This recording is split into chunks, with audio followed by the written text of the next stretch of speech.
Good evening, everybody. I don't know about you, but I'm fired up because we are on Fire Up. Hope you had a great weekend. Segue intended. You know that's what it is. Good evening, everybody. My name is Scott Morganroth, the Motor City Madmouth. Glad to have you on tonight. And our main focus of conversation tonight, we're going to be recapping the Kentucky Derby. We're going to talk about handicapping spring football. And we're also going to talk about the National Hockey League and the NBA, the two games that went in overtime. With that said, so I hope you can stay with us for the entire broadcast. I'm going to introduce the crew right to left. All right, Smoking Jeremy B., welcome back, my friend. Glad to be here, ready to talk some sports. And Chris Pirtle, welcome back. Been off a little bit of time, but we're going to get him back in the regular rotation, right, CP? Thank you, Scott. Good to be with you tonight. And John Ryan, I'll tell you, I could drag him in anywhere when my instincts start telling me we need to bring this cat on, man. And we got the show for him tonight, John. Hope you had a good weekend. Glad to be here, and looking forward to talking about the weekend. All right, and last but not least, George Eichhorn. Good evening, Scott and fellows. Good to be on. Thank you. George Eichhorn, fresh off of Basket Bros yesterday. And hello, Will Vogel. Good evening to you. I'm sure that Will provide some time and comments in the chat room, but let's get right to it. All right, Jeremy, we're going to do a little bit of recapping of the Kentucky Derby. And by the way, I'm wearing a little Kentucky hat that I got over at the truck stop. Don't know if you can see the big state of Kentucky, but it's on there anyways to signify that when you get a hat, you never know what is going to come into play. All right, Jeremy, go ahead. Let's recap this. All right. At fourth place, we had Disarm. At third place, we had Angel of Empire. In second place, we had Two Fills. In first place, by a whole length, was Mage. Angel of Empire was a half length behind Two Fills, and Disarm was a half length behind Angel of Empire. So it was a very close-knit race at the top. So did you watch the race, Smoking? Yes, I actually did. What were your overall impressions of that race? It's always fun to watch horse racing because I used to ride horses myself. I never raced them, but I did ride them. But it looked a little different than what I remember. That's all. Okay. All right. Well, John Ryan, this is your business here, handicapping. So what I want you to do, John, before we talk about this Kentucky Derby, why don't you recap what you talked about on last Monday night when we were previewing the race? Well, we recapped. To recap the race, we had 5 scratches that most of them occurred after our show. So for the first time in many, many years, my handicapping, for the show, even on Tuesday and Wednesday, was going up in smoke, and I had to restart. And what I found more difficult and more of a challenging this year than any other Kentucky Derby was in my superfectas, who am I going to put in that third and fourth row? Mm-hmm. There were so many 50-1 shots, and which is that one that's going to, wreck most of the pyramids and, most of all help mine. And I think I might have, in hindsight, put too much focus on that, and I didn't see Mage as a winner. Honestly, I don't think anybody really, saw that coming, but it happened. And at 15-1, that was a horse that I had in my second row. I had Angel of Empire to win. I hated it when I got Angel of Empire right before our show last Monday at 10-1. So that was one of the favorites. I had Forte as well, and I don't like playing favorites, as all you guys know that. I just feel like I'm making a bad decision right away. And then all of a sudden, Angel of Empire, because of the scratches, becomes the favorite, and I just was like, oh, this is not feeling good. But I went through the research again. Angel of Empire, very fast horse, great closer. But in watching the race, like Smoking was saying, it was different. I was watching with a couple buddies and families, and I literally blurted out on the home stretch, where the heck is Angel of Empire? And then all of a sudden, Angel of Empire appears. And unfortunately, I think if the race would have gone 50 more yards, we would have had a different winner. But that's not what the race is all about. Point I'm trying to make is I think Angel of Empire, if they have the same jockey, has now the experience. Pimlico is going to be an eighth of a mile shorter. There's not that pressure for the jockey to determine when he's going to let the horse, go and release at full speed to chase down everybody. And I like Angel of Empire already, even though the race is almost 2 weeks out. So that was my number one takeaway, was that it was monumentally different to handicap, very difficult to handicap because of all the scratches and unfortunate deaths that occurred during the week. That's sad enough. But, for the Preakness, I got to think Angel of Empire is going to be very high on my list. Hey, John, I was going to ask you too, what about the track conditions? How crucial is the track conditions, whether it's going to be wet or dry or muddy sometimes? That's also tough to predict, obviously, if you're a prognosticator. Oh, it is. Absolutely. And Angel of Empire on a muddy track, I don't think I would have had Angel of Empire to win. And I was watching the weather, because the weather forecast a week before the event was forecasting for, showers and possible thunderstorms. And it was a concern. It definitely impacted my decision-making going into it. But then as the week wore on and you saw that it was going to be cloudy, overcast, possibility of a shower went down substantially, then I became more bullish on the closers and the faster horses. I would have loved to have seen Forte and Angel of Empire go head to head, and just to see who would win. Because I think if Forte would have been in, we'll never know the answer to it. But I do think each horse would have benefited from each other had they known, okay, well, I know that horse. All right, well, that's a good horse for me to be following. And it would have been a totally different race. I think Angel of Empire was just out there on an island and was just listening to the commands of the jockey, and, it didn't work out. But a great win for Mage, too. I mean, it was fantastic. So, and, John, let's take away. I mean, this might be a little controversial, Scott. I hope it's okay to say. I didn't mind not seeing Bob Baffert's face on TV for 90% of the time. Well, it's funny how you just say that, John. I was just about to ask you a question about Bob Baffert. So if that's controversial, you fall in the GMTA thing. Great minds think alike. So, all right, so let's go ahead and let me follow up with what you just said, John, okay? The Bob Baffert effect, okay? Talk to me about it, because obviously we know why he isn't there.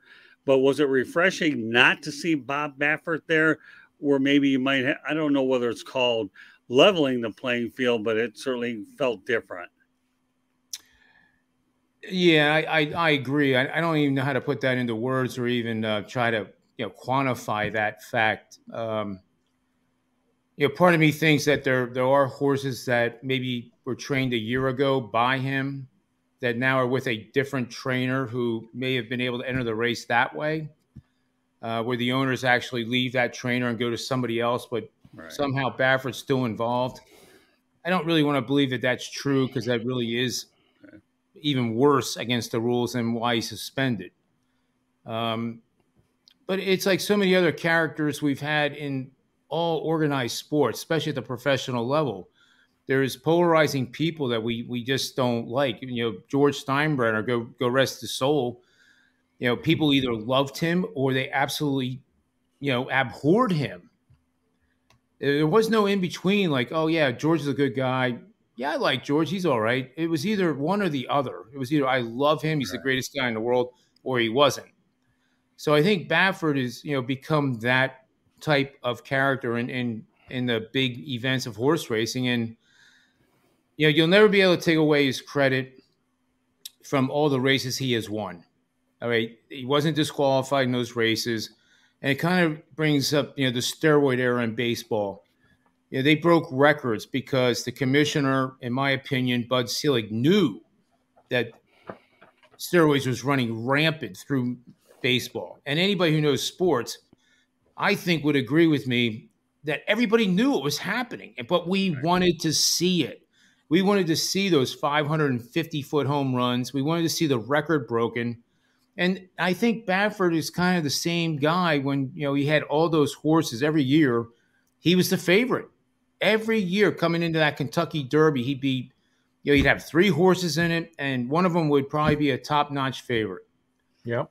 So you have to give him there, but the mistakes made with the performance-enhancing drugs cannot be denied, and he's serving a sentence now. So that's my takeaway with him. Yeah, well, you know what? Before I put Chris Pirtle out there, let's get this comment of Will Vogel. And you know what, John, read it. I agree with what you said about Baffert, Mr. Ryan. There you I go. said a lot about Baffert. Which comment is he referring to? Well, probably a lot of what you had to say. All right, Chris Pirtle, you've been patiently waiting in the wings. So what are your thoughts about the Kentucky Derby? Well, I must be honest. I didn't watch it. I was in Louisville, Kentucky 2 weeks ago, so that's about as close as I've come to the action at Churchill Downs. Right. I do have to ask this, John. Was there any horses anyway, I should say, that you saw at relatively around 25 to 50 to 1 that you liked going into the race? I'll be honest, I did not. And that's what made the handicapping so hard when I do these superfectas and even the exacta. Kind of proud to say my next door neighbor actually hit the exacta on a $12 ticket for $1,900. And you know what? The family picked the horses by the name that they liked. He picked the favorite, and then who came in third, and then the other 2 were picked by his wife and the young kids. So maybe that's the strategy I should use next year. Well, you know what? I got to tell you guys a really, really fun story when it comes to greyhounds. I really do. And then as soon as I do that, I'm going to give ourselves a little station identification first, okay? But I remember going to a baseball convention, not so much a convention, but a seminar out in El Paso, Texas. I go to Juarez dog tracing track, across Juarez, Mexico. I saw this dog called Bill Walton, and I decided, what the heck? I don't really see if the dog Bill Walton would be better than the one that got busted up later on. I bet on him and lost, but boy, it certainly was worth the story that I could tell each of you guys. So the greyhound was as bad as the guy that was latter part of his career all busted up. All right, with that said, before I proceed any further, the audio version of Fire Up can be heard on iHeartRadio, Apple, Spotify, Google, wherever you get your podcast. So there you go. You can listen to it. If that's good enough or not good enough, please hit the red subscribe button on YouTube South Florida Tribune. We're striving for 1,000 subscribers. You want to be a guest? No problem. Participate in the chat room. That's one way to do it. Or go out there and contact us at southfloridatribune@gmail.com. So once again, our goal is 1,000 subscribers. Please also like, share the broadcast. Want to be a guest? I already mentioned it. southfloridatribune@gmail.com. Want to advertise? 954-304-4941 gets it done as well. Boy, I like the word it gets it done. We are live on Facebook, LinkedIn, Twitter, and YouTube. Anybody else have any closing thoughts about the Kentucky Derby? The floor is wide open for anybody to say something about it. Well, I read in the article I read about it that if you hit the trifecta on a dollar bet, it had been $932. Damn. If you added the superfecta at 4th place of disarm, it was $15,132.98 on a $1 bet. That's why I play the superfectas. Hey, listen, the only time I ever bet on horse racing is when I was actually covering the Florida Derby. That was here in Hallandale, Florida. All right, well, we'll go over to the gridiron, shall we? So, John, let's talk about handicapping spring football. You have a lot of unknown players in the United States Football League and the XFL. Is there a trick to doing it? How do you do it? Because everybody loves to go ahead and bet on football, but now you have 2 leagues where, you have guys that looking to get to the next level. Well, I'll be short and sweet on this one, Scott, because unlike my long talk about the Kentucky Derby, I really let it to the scouts. They know what they're doing. Those are the players that are going to get put on the NFL rosters.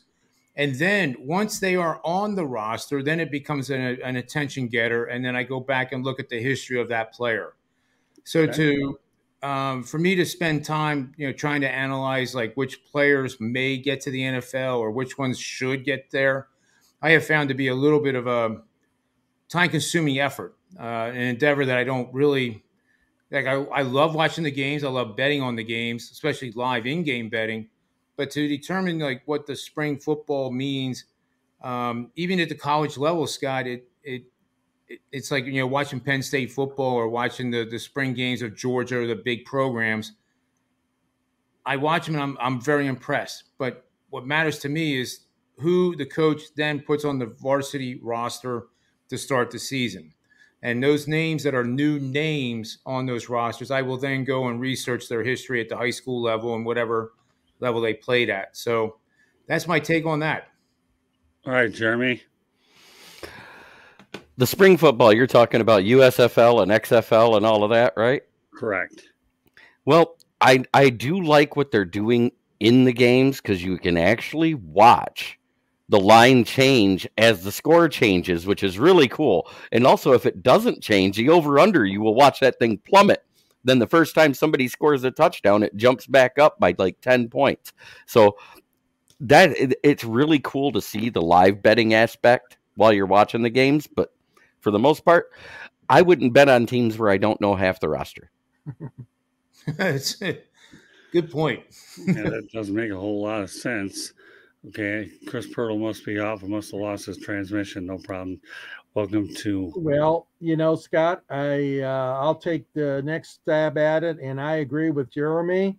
I don't know enough about the roster. I mean, look at the Michigan Panthers. They started 2-0, a lot of optimism. They get home. Those two first ones on the road, they get home in Ford Field, their new home. They lay an egg. And now they laid another egg. They lost to a team, Memphis, who was winless this year. Now, I'm going to go to my first game, guys, this Saturday, and I'm expecting a better effort by those Panthers. I wasn't able to cover the last two at home, but I am going to go this Saturday, May 13th. It's a 12:30 start, by the way, folks. And you people in Michigan, go out there and support this team. Tickets are so cheap. Anyway, I know. I want to go so bad. $10 only, Jeremy. Even your boys can afford that. Right. I can afford it. I got to have the day off work. I know you do. But anyways, I'm saying, and that's what I mean, John. It's so hard to predict because, like Jeremy says, you don't know who's on the field one time to the next. But it's exciting because those guys are trying to earn jobs, and you're right. They're trying to make scouts look at them so they get a shot at an NFL training camp or an invite. I don't know what Mike Nolan is doing at quarterback, but from what I've seen these last two games, he should have left Carsonstrong in. Yeah, I kind of sense that too. Yeah. Because Joshlove looks good in the beginning, but once he comes back in after sitting, and Carsonstrong's in a rhythm and looking good, they pull him and put Joshlove back in, and he looks lost like a babe in the woods, overthrowing guys by 10 yards. Yeah, that's bad. Yeah, that's not good. It makes me think of that one guy that always plays the goofy guys in the movies with the cross eyes and doing stuff like this. That's what it reminds me of, watching him throw the football in the second half. It's funny. Yeah, I mean, the Panthers have looked awful the last 2 weeks, and the saddest part about it is they're actually playing on their home field. So yeah. And Will Vogel brought up a horse last week on our Kentucky Derby show. I wanted to give him an honorable mention. He did place 10th, so he was in the middle of the field. And Will's got a comment too, Scott, I see, about the USFL. Yeah, I'm going to put it up and you get to read it. Oh, okay. I like seeing USFL games and leagues like that. Some of the players are former NFL players trying to get back to the NFL, and some are guys trying to make an NFL roster. And he's absolutely right. Yeah. Do you know some of the greats that started in the USFL the first go around? Steve Young, Reggie White. Yep. I mean, there was some herchelwalker. Bobby Hebert, remember Scott and John Porter? Rod Smart, he hate me from the XFL. The kicker. Well, let me tell you, you're forgetting about Jimkelly. Anthony Carter. Mm-hmm. Yep. Jim Kelly. Herchelwalker, right? Yeah. Herchelwalker. Yep.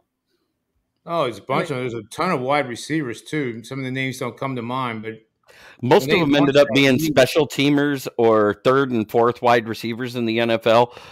Anthony Carter And there was one other one you mentioned. That was the big ones that came in and made an impact because they were either a wide receiver 2 or a wide receiver 1. Warren Rocket Ishmael, he went straight to the NFL, I thought, and then just was a bust. Yeah, and Will, by the way, Warren Moon went from the Canadian Football League over to the Houston Oilers. Yep. With Hugh Campbell. So so no, that's okay. Well, they're Canadian Football League before these other leagues actually went out there. Yeah, Canadian Football League's been around, half as long as the NFL, I believe? Over 100 years, isn't it? Yeah, I know the NFL's been around over 100 years. So I think Canadian... I think the Canadian Football League's played over 100 years as well, if I remember right. So. Yep, no problem.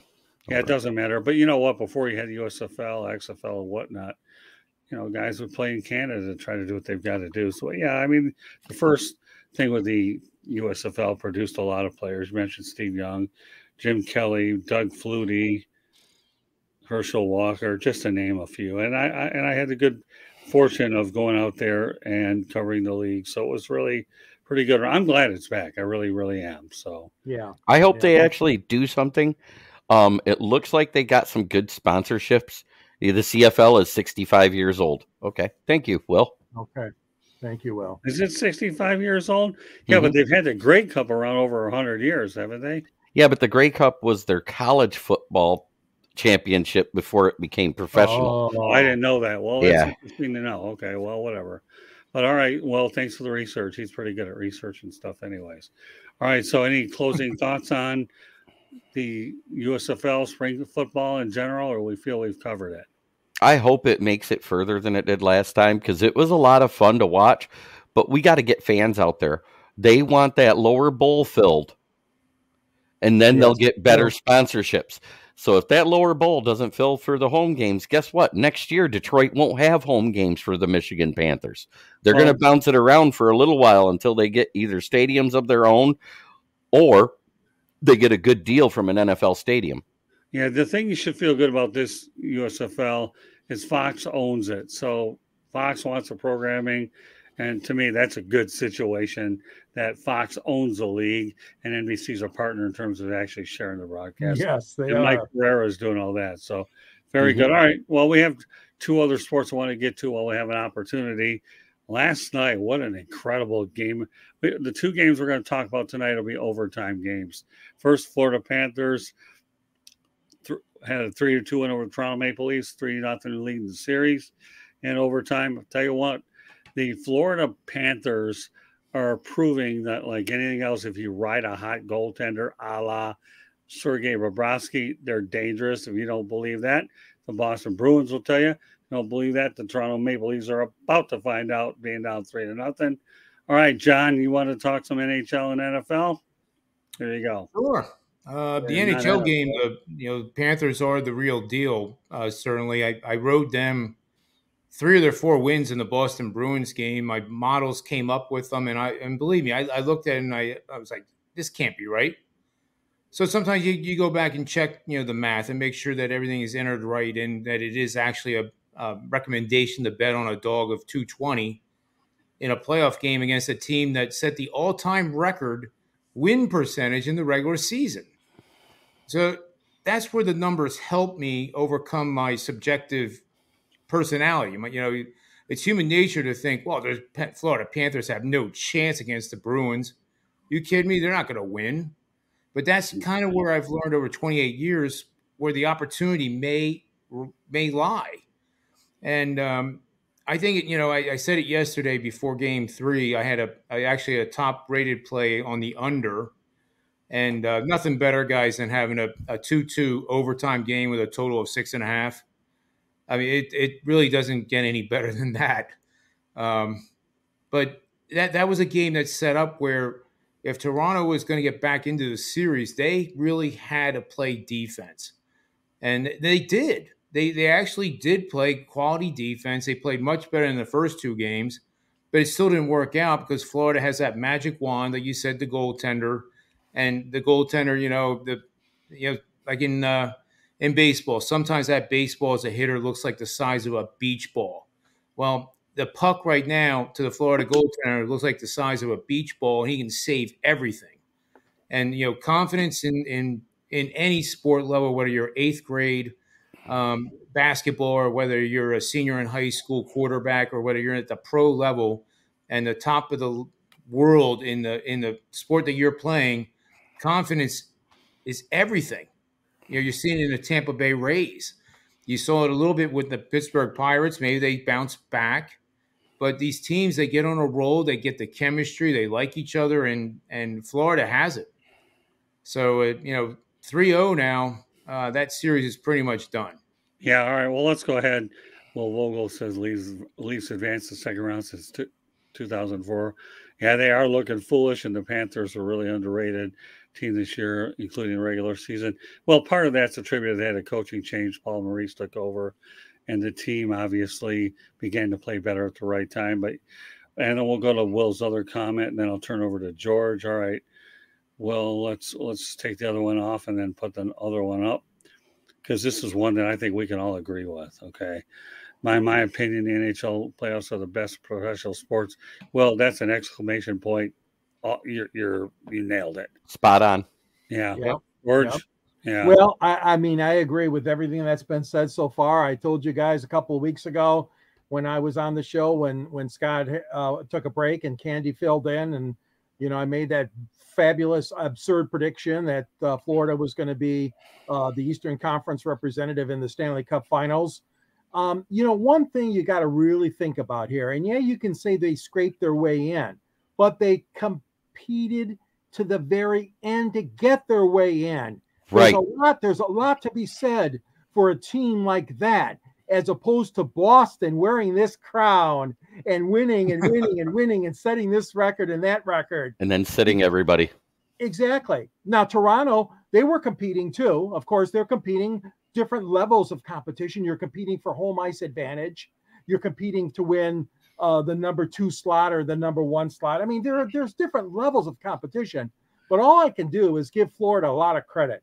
And Paulmaurice, and Scott, he has roots back to Detroit with some of his coaching way back when. I always admired him as a head coach when he was involved with, the minor league team that was here in Detroit, playing at Plymouth, the Plymouth Arena. And, I tell you what, the Florida, it's like a magic carpet ride. Like we're watching Aladdin here. The Panthers, the way they're going. Well, on last Wednesday's edition of the Sports Exchange at 9 o'clock, I told you guys I felt this series was going to go 4 or 5 at the very most, and I really told you. You did, yes. Played 4. I mean, let's face it, the Toronto Maple Leafs, good year, but if the Panthers are able to take out Boston and Toronto, you think of how many the 2 teams that they eliminated point-wise. Oh, pretty good. Unbelievable. And you're right. And Toronto, my gosh, the fans have been waiting since, I believe, 1967, since they won their last Stanley Cup. I mean, it's incredibly bad. And they have some of the best fans. Them in Montreal, probably the 2 best fan bases ever. But all I'm saying is that Toronto, Brendan Shanahan, President Shanahan, something's wrong here, buddy. He's not happy. He's not happy. Yeah, that's true. You're right, Jeremy. All right. So, any closing thoughts on the NHL? I know, John. What do you think? Can the Panthers? I'm just pulling up the futures market for the Panthers, and they're really still not getting the respect that they deserve. They're number 2 to win it all at 375. Right. I can't even remember what they were when George made his call that they were going to be the Eastern Conference representative.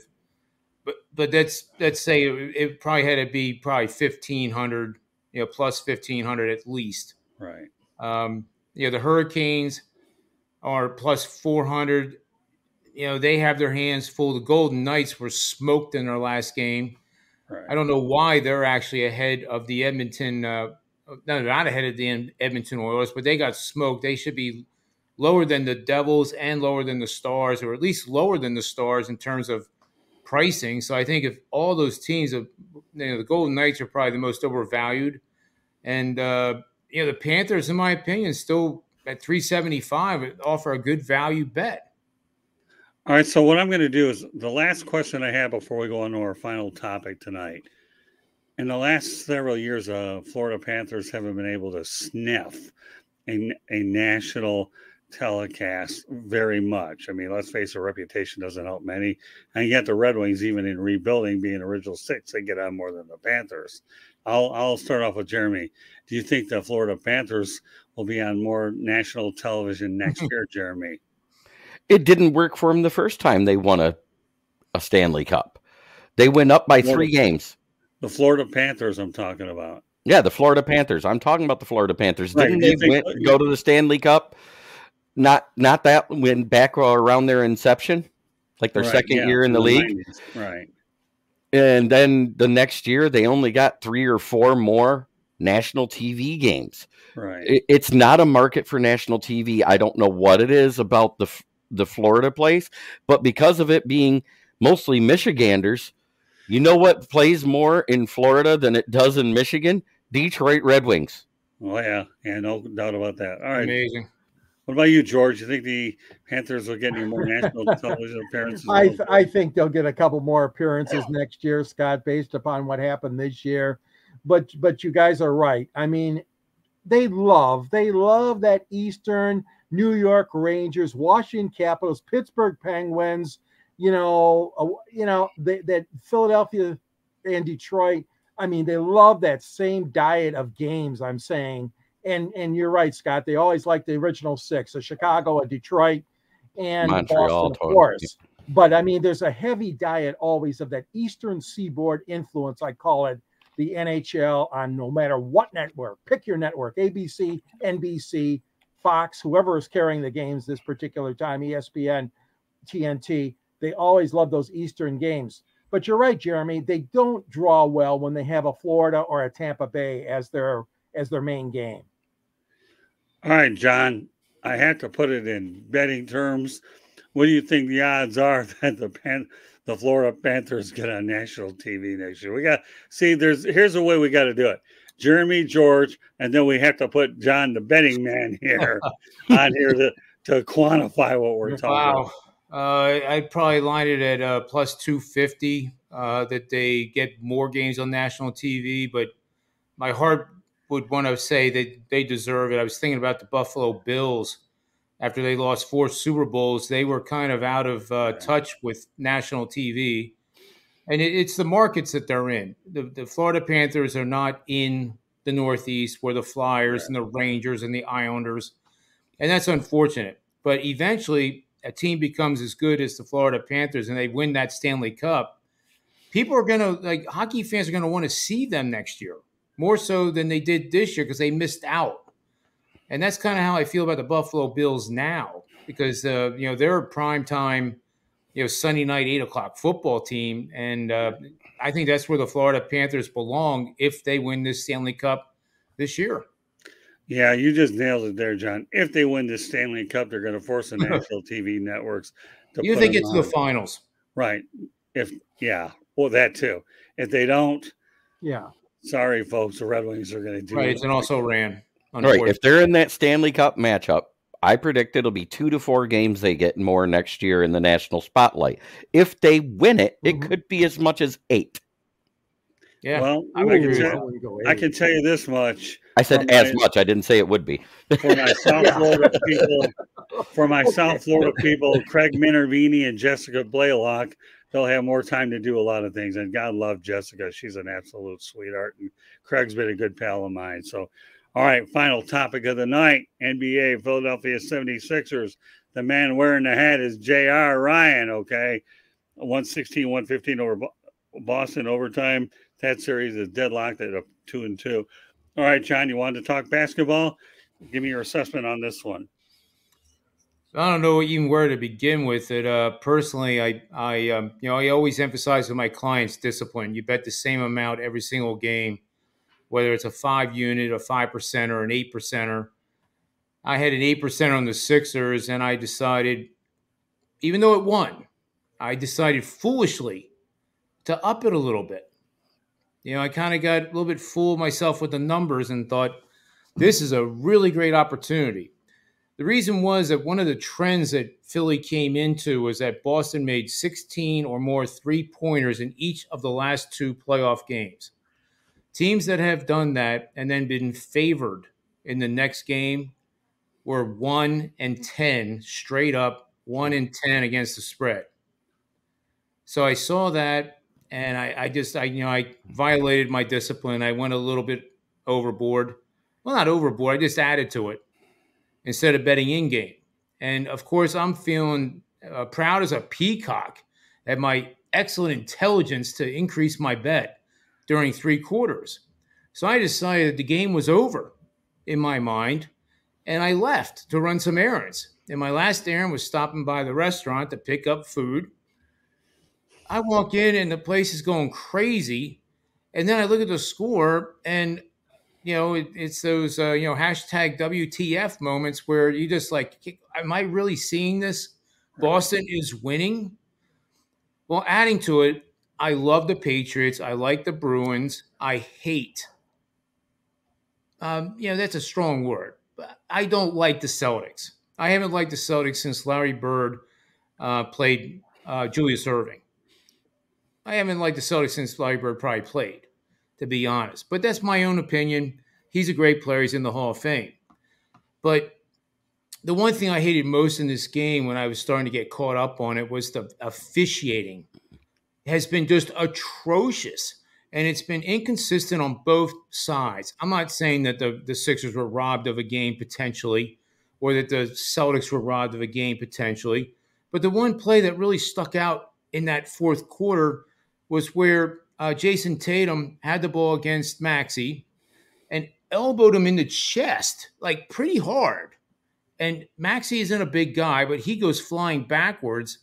No call. Tatum steps back, makes the 3, and then is looking at the ref like, why didn't I get the N1? That's the part of NBA right now I don't like. And it seems to be running rampant across the board in all the games where these guys are either, I don't want to say they're making it up, but it does appear just so inconsistent that it is affecting the quality of the play on the floor. One other thing I will mention quickly is Embiid looked gassed in the fourth quarter. From the time that I left, I had a perspective of not watching it. And the first thing I saw was that he looked like he, was done, like physically just exhausted. And, he trusted his teammate at the end there hard to make that 3. That's all that was. Normally, Embiid would take Horford and Tatum and stuff that in the basketball through the net. But he was 4 feet from the basket, and I'm wondering, like, why isn't he putting this up? He dishes it out to Harden on a contested shot. Harden makes it, fortunately, and the Sixers win. Now, granted, I had +2 on the bet, and I added later because there was a ton of money coming in from smart money on the Sixers. It took the line down to pick them, and I thought, you know what, this is a special situation, so that's where I added at pick 'em. But still, when it went to overtime, my goodness, if you weren't, on the edge of your seat worried, then you're not even an amateur bettor, I guess, or a fan. Okay, so let me go over a couple things that Will Vogel talked about. Harden is finally showing up in the playoffs. Well, better late than never. And Embiid is playing like the MVP that he deserves this year. Yeah, but you know what? You're right about that. But like John said, he's gassed. Now, Will has a special request for you, John. So we're going to put that up. We're going to turn it over to George and then Jeremy. Okay. Yeah, I talk too much. Oh, no, you're fine. If you didn't talk too much, I'd worry, but I'm not. Okay, so here. You talk so much that this guy would like to know if you want to come on an edition of Basket Bros, because we don't like today's NBA. So, but just so you know, it comes on Sunday night around 7:30 or so. So, if you're interested in coming on, we'll talk about it later or sure. In Twitter. Okay, well, you got your answer. Sunday nights are, that's good. That would work, yeah. Okay, well, John and I will talk about it, and then we'll get it set up from there. There you go, Will. You got your question answered. All right. So what? I will say one more thing, Scott, if I may. Sure.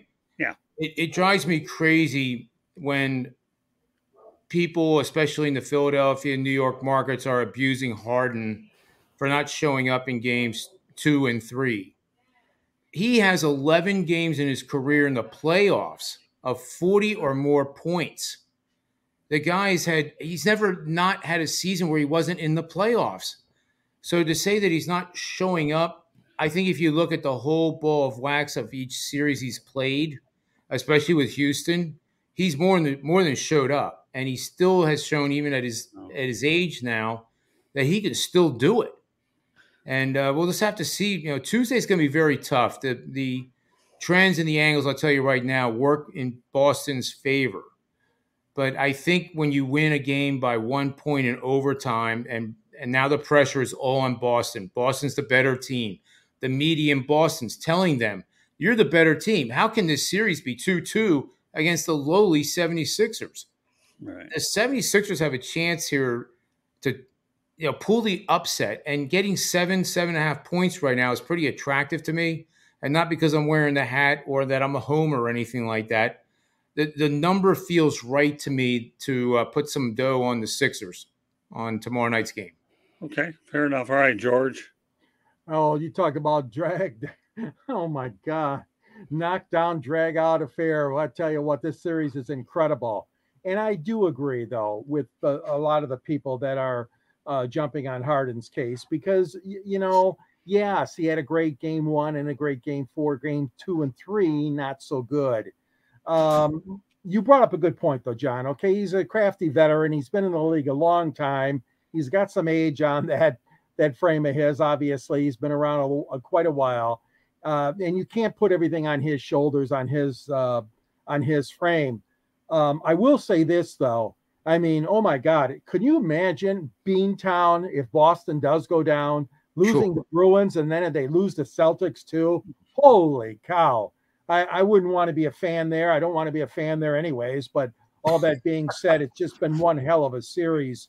But I do agree with you. I think this next game is going to tell a big story because if Boston does not come back and win this game, and they will be favored, then it could be lights out for them. They got to win. They have to win game 5, the Celtics, in my opinion. Agreed. Okay, Jeremy? I am one of those ones that jumped on Harden because I've watched him in consistent playoff games. He'll have 2 or 3 good games and then fail to close out in his history.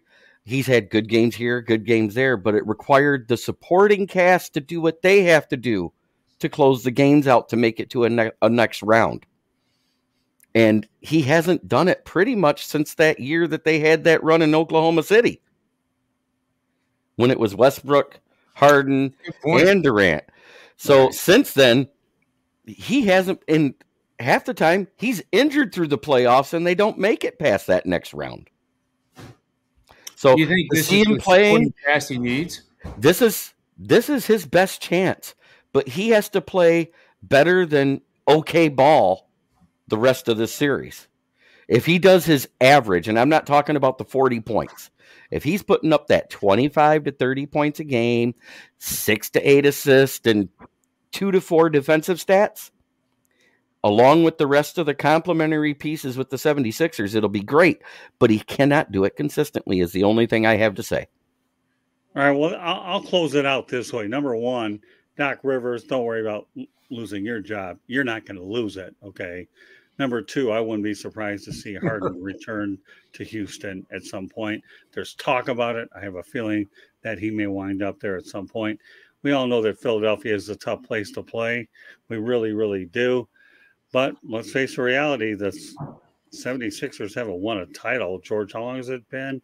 I want to say 1983. 84. Oh, it's a long time. Was it 83 or 84? I know. 83 season. 83 season. Yep. Dr. J was still playing, right? Exactly.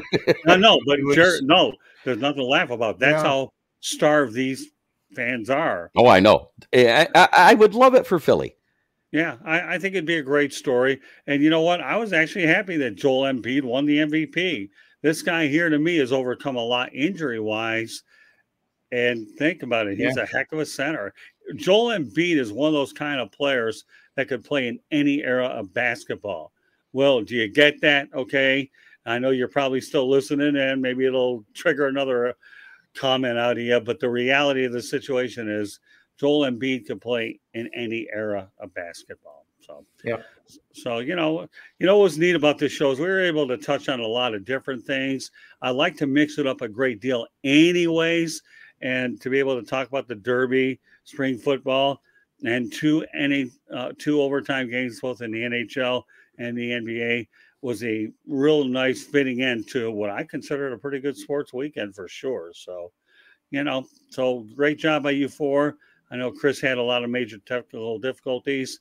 Perhaps when the time comes that should he be invited back, okay, we'll find out, but time will tell. At the moment, we just focus on doing the best we can and make sure that we give everybody what we need to do, and that's try to give you different perspectives. And as a result, we talk about the different sports. But I have enjoyed this broadcast as I do with a great crew. So with that said, okay, Jeremy, let everybody know how they can get a hold of you. You can find me on the South Florida Tribune.com underneath the Motor City Tribune heading with a list of authors like Scott Morganroth and George Eichhorn. You can also find me on Kneecap Biting with Smoke and Jeremy B on every other Wednesday, on Friday, every Friday, and every other Saturday now. I'm doing another Lions fan show with a couple other podcasters. Then you could find me whenever Scott needs me, whether it's Monday, Tuesday, Wednesday, or Thursday, right here on the South Florida Tribune YouTube channel. Well, don't worry, you'll be busy this week. Both Jeremy and George will be really busy this week. I can guarantee that. So, all right, John. Yeah, that's okay. I know it breaks your heart. That's okay. That's okay. And your laugh is not. Nobody can ever duplicate that laugh. I'll keep it unspoken. It's good. All right, John R. Let everybody know how they can get a hold of you.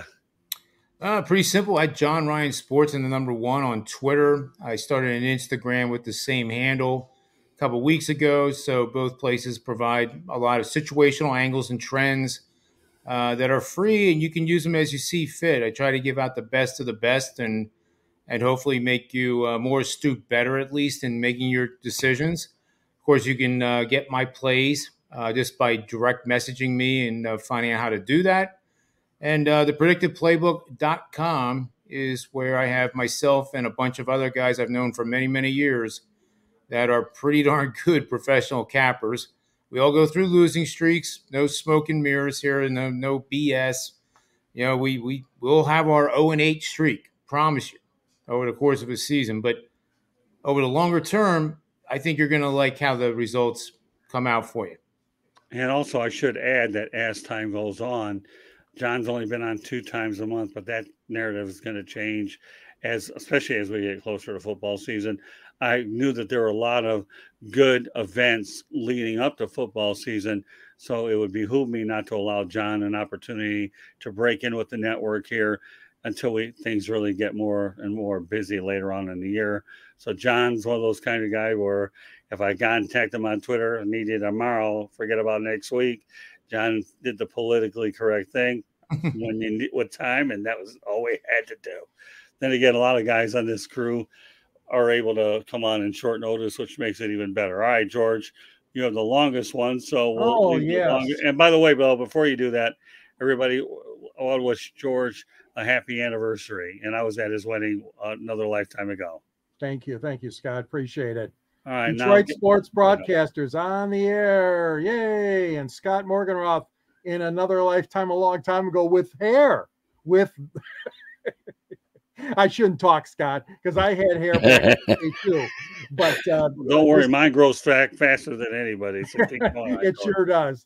But great stories, great traditions of Michigan sports broadcasting, including pictures with Ted Williams and Ernie Harwell and Hank Aaron and Muhammad Ali and Jimmy Connors are talking to Scott in his 2 interview photographs. It's a great story. I hope you can think about purchasing a copy in time for Father's Day as a gift. There's a link on the South Florida Tribune website, which I write to, as Jeremy mentioned, under Motor City Tribune. And I have a link right at the end of at the end of my column, rather, that you can order a copy of the book.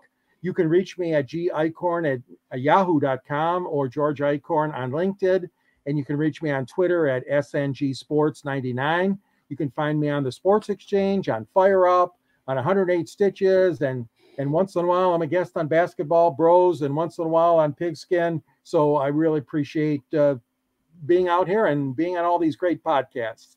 Oh, well, George, come on. You've been around forever anyways. You're a natural. All right. I'll go over my information, but if you're on Twitter, feel free to follow us at Tribune South. Now, the audio version of Fire Up can be heard on iHeartRadio, Spotify, Google, wherever you get your podcast. So please hit the red subscribe button on YouTube, South Florida Tribune. We are striving for 1,000 subscribers. Please also comment, like, and share the broadcast. Okay, I'm trying to go slow so nobody can accuse me of talking too fast. Want to be a guest? No problem. Send topic ideas to South Florida Tribune at gmail.com. If you want to advertise, call 954-304-4941.